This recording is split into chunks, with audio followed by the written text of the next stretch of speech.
Now, NCAA has been in a lot of, if you call it BS, if you call it news, if you under a lot of scrutiny for their rules behind eligibility. Now, granted, I wish I had some more eligibility. I did my 5 years. I don't have any more to get back. But yesterday, the judge ruled that Charles Bediako is ineligible, and he played 5 games for the Alabama Crimson Tide. He did a little something in that. And let's break it down. Let's talk about it. Let's read it. Let's see what is going on. So, like I said, Judge blocked former NBA draft prospect from playing for Alabama in potential precedent-setting ruling. Okay, so here we go. Let's see what we have. All right. Common sense one around today. NCAA President Charlie Baker said in a statement, the court saw this for what it was, an attempt by professionals to pivot back to college and crowd the next generation of students. College sports are for students, not for people who already walked away to go pro and want to hit the undo button at the expense of a teenager's dream. Now, I agree with that. That was one of my early arguments. While we're glad the court upheld the rules, our members actually want one win doesn't fix a national mess of state laws. It's time for Congress to stop watching from the sidelines and help us provide some actual stability. So once again, this is the NCAA president, Charlie Baker, saying these things, which doesn't make sense, you know what I'm saying? But obviously the NCAA actually doesn't really have the ruling over this. The courts have the ruling over if guys can play or not. So Bediako filed a lawsuit. Okay, here we go. He spent time in the G League over the past 3 seasons, which is a lot. But long story short, I think the last game he played, he had 12 points. Alabama head coach Nate Oates talking about Charles has done nothing wrong. I will stand by our guys every single time, no matter what the outside says, when they have done nothing wrong, and Charles has done everything right. Now, here's my take on it, and I have a few takes on this college basketball standing, okay? First off, I do believe that college basketball is and should be for the teenagers, for the young boys, for when I have my time. And I truthfully think there should be an age limit, number one, okay? I don't care about eligibility. I don't care about rules. I think once you hit your 24th birthday, you should be ineligible, okay? Once you hit your 24th birthday, you should be ineligible, okay? Why do I say that? Because the natural age to go to college is when you're 18. That gives you 5 seasons to play, really 5.5 seasons to play, and that is that, right? We should just call it that. You get your 4 years to play 5. You know what I'm saying? This cuts down on the double reclasses, guys coming into college at 20. So that's my first thing that I would say.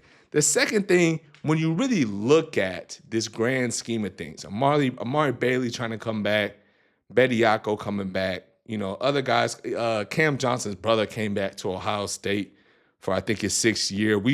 Him and I actually graduated high school in the same year. 2018, I'm in my 3rd year as a professional basketball player, and he's still playing college basketball. Okay, so neither here nor there. But I believe that these guys aren't really moving the needle. You understand what I'm saying? Anybody who really wants to come back to college, morally, it's not right, right?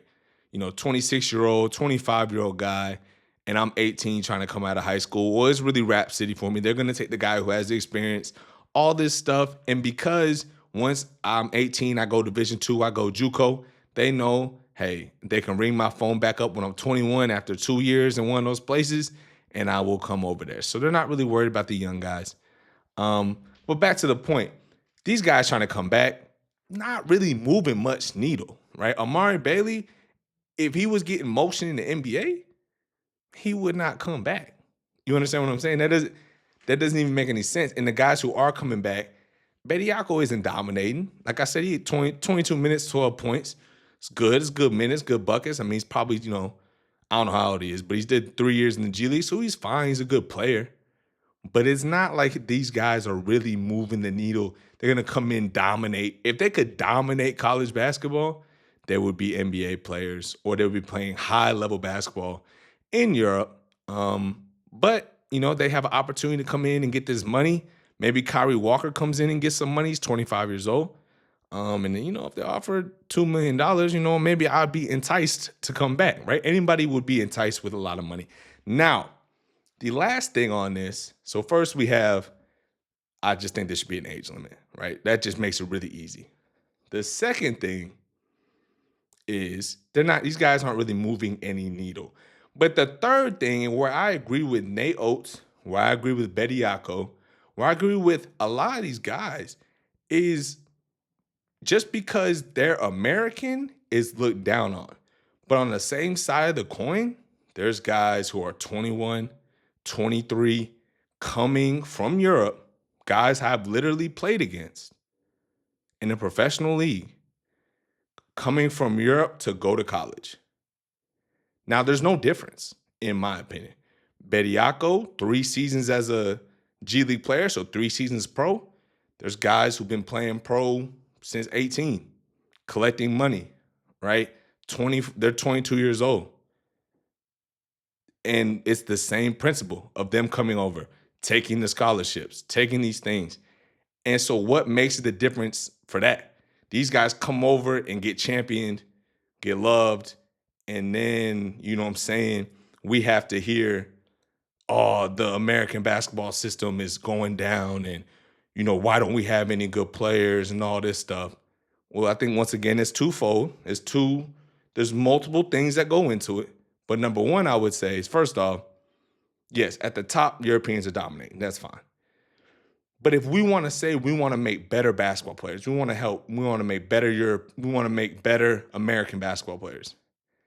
Europeans coming in, taking college, which was our development, which was originally supposed to be our development before we go play professional basketball, that's taken away, right? And if it's 5 spots, if it's 10 spots, if it's 20 spots, these guys are going to the top universities with the top coaches, top facilities, all the top nutrition, all that stuff that you could possibly want to develop and be the best basketball player you can be is being taken away by these European guys. So that is my biggest thing.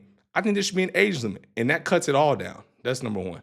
Number two, these guys are professional basketball players, and I still think it's wrong, but from the perspective of Amari Bailey, from the perspective of Bediako, they might be younger than some of the Europeans coming over. And what's the difference? Right? Why do we get penalized and they do not, man? So that's my 2 cents. That is something I will be passionate about and talk about on this show consistently, because that needs to be changed. But like I said, let me know what you think in the comments.